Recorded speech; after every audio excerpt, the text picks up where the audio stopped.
To solve an equation that's in the quadratic form, we look for a variable expression whose square is present in the equation, and we substitute u in for that quantity. In this example, we have x to the 1/3 power here. Notice that x to the 1/3 quantity squared is x to the 2/3, and x to the 2/3 is also present in the equation. So we'll let u be equal to the variable expression whose square is also in the equation. When we make that substitution, x to the 1/3 will be u, and x to the 2/3 will be u squared. So we'll make that substitution. We'll have 2. This is going to be u squared minus 5u minus 3 is equal to 0.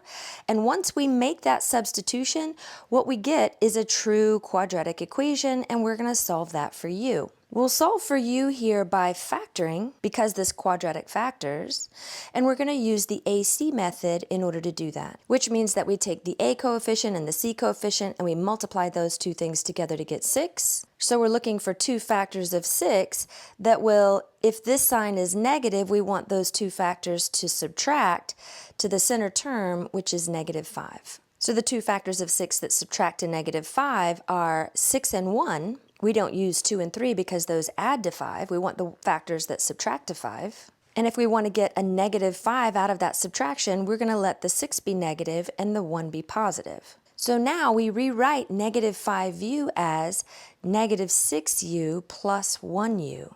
So in the equation here, our -5u is rewritten as -6u. We could say plus 1u, but I'll just say plus u here. So that is -5u. And then we bring down our 2u and our -3 and the 0 to have our complete equation present. Continuing with our AC method, now we're going to group the first two terms, group the second two terms, and factor this by grouping.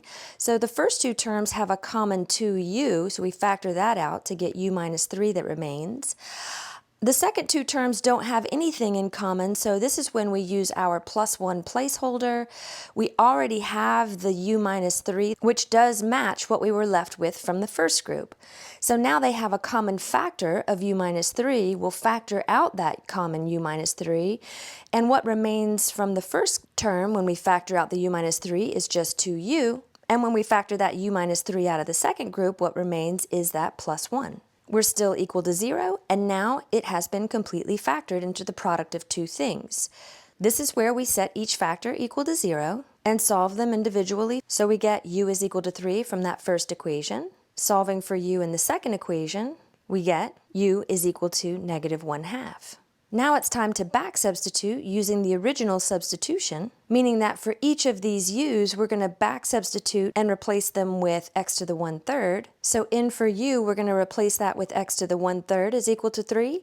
In for this u, we're going to back substitute, replacing it with the original x to the 1/3 is equal to -1/2. And then we solve these equations for x, which can be done by cubing both sides here. So we get x to the first is equal to 27. We cube both sides of this equation, and we get x is equal to -1/8. And these are the two solutions to the original equation.